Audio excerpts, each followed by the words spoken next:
লা আল্লাহ আল্লাহ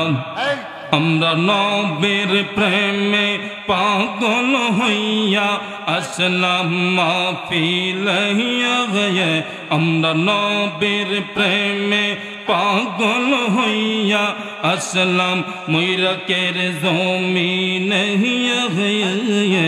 আমরার জীবন ধন্য হইতো নবীকে পাইলে আল্লাহ আল্লাহ আল্লাহ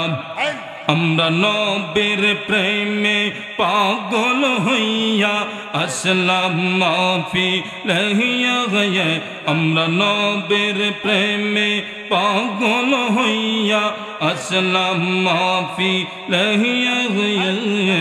আমরার জীবন ধন্য হইতো নবীকে পাইলে আল্লাহ আল্লাহ हैरे इश्क़े रासूल इश्क़े खुदा कुरान बोले हाय हाय इश्क़े रासूल इश्क़े खुदा कुरान बोले আমরার জীবন ধন্য হইতো নবীকে পাইলে আল্লাহ আল্লাহ আল্লাহ আল্লাহ Allah Allah Allah La ilaha illallah Muhammadur Rasulullah sallallahu ta'ala alayhi wa sallam Re amar bondhu Re amar muiraker babur Zaban kule bolben amra nobir premik Amra olir premik আমরা আউলিয়া কেরামদের প্রেমিক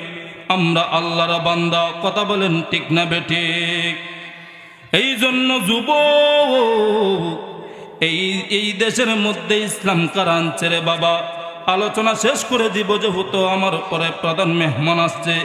রে আল্লাহর গোলাম এই দেশের মধ্যে ইসলামের অবদান কারা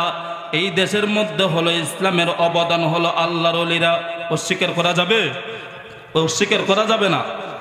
এই দেশের মধ্যে ইসলাম আনলো বাবা শাহজালাল ইয়ামুনি এই দেশের মধ্যে ইসলাম আনছে বাবা শাহ ফরান ইয়ামুনি রহমাতুল্লাহ আলাইহি কথা বলেন ঠিক না বেঠিক বাবা শাহজালাল ইয়ামুনি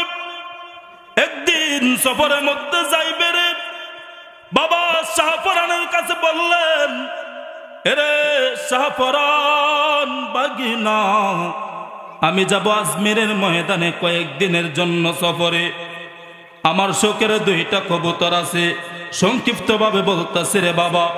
আমার কাছে দুইটা কবুতর আছে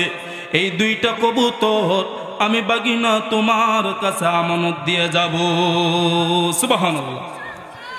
শাহ ফরান ডাক দিয়া বললেন মামা গো ও মামা গো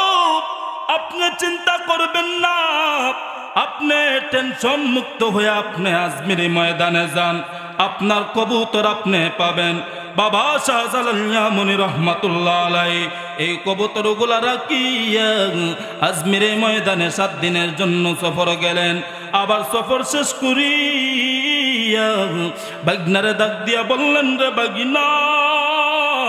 ও বাগনা রে আমি তো 7 দিনের সফর শেষ করে আসলাম রে বাগনা বাগনার সাথে দেখা করলো ডাক দিয়া বলল রে বাগনা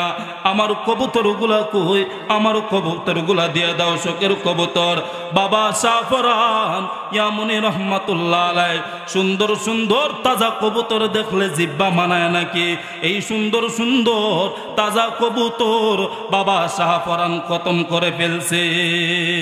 কি করছে খতম করে ফেলছে তারপর রে আমার মুরব্বি বাবা জিরারি এরে আল্লাহর গোলাম এবার বাবা শাহ ফরান ডাক দিয়া বললেন মামা আপনি টেনশন করবেন না আপনি বসেন কয় না আমার কবুতরগুলা দাও কয়েকদিন হলো আমি কবুতরে দেখি না বাবা শাহ ফরান ডাক দিয়া বললেন আরে বাগনা ও ও মামু আপনি কবুতরগুলা পাবেন কয় মুহূর্তে দাও এবার যখন বাবা শাহ ফরান ডাক দিয়া বলল মামা গো আমি আপনার কবুতর আমি খতম করে ফেলছি। এত সুন্দর সুন্দর তাজা কবুতর দেখলে জিব্বা মানায় নাকি? আমি আপনার কবুতরগুলো জবাই করে খেয়ে ফেলছি। বাবা শাহজালাল ডাক দিয়া বললেন, আরে বাগিনা, বাগনা রে, আমি তোমার কাছে আমানত দিয়েছিলাম, তুমি কাজটা ভালো করো নাই, তুমি কাজটা ভালো করো নাই। কয় মামা গো, আপনার কবুতরের মধ্যে মায়া বেশি নাকি বাগনার প্রতি মায়া বেশি? কয় বুঝলাম বাগনার প্রতি মায়া বেশি, এই জন্য এই কবুতরগুলা হলো আমার শখের কবুতর, এগুলা আমি আমানত দিয়ে গেছি, কিয়ানত করলা কাজটা ঠিক করলা না। কয় মামু টেনশন করবেন না, শখের কবুতর, আমি এই কবুতরকে ফেলছি তো কি হয়েছে, কিন্তু আপনার কবুতরের ফাঁকাগুলা আমি জমা রাখছি, এই ফাঁকাগুলা আপনি নেন, যেহেতু শখের কবুতর স্মৃতি হিসাবে নেন। কয় আমি ফাঁকাগুলা দিয়া কি করবো? কয় কাটা গায়ে নুনের সিটা দিও না। কয় আমার শখের কবুতর কাজটা ভালো করো নাই। এবার যখন বাগনা ডাক দিয়া বললেন, মামু তো রাগ হয়ে গেছে, ও মামু আপনি যাবেন না, আপনার শখের কবুতরে নেন। বাবা শাহফরান এই পাখা নিয়া, এই পাখাগুলো নিয়ে আকাশের মধ্যে যেভাবে উড়াল দিল, মামু গো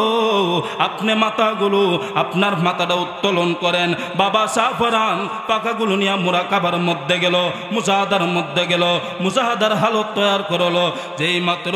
এই পাখাগুলো আসমানের মধ্যে চুরিয়া দিল, এই পাকা থেকে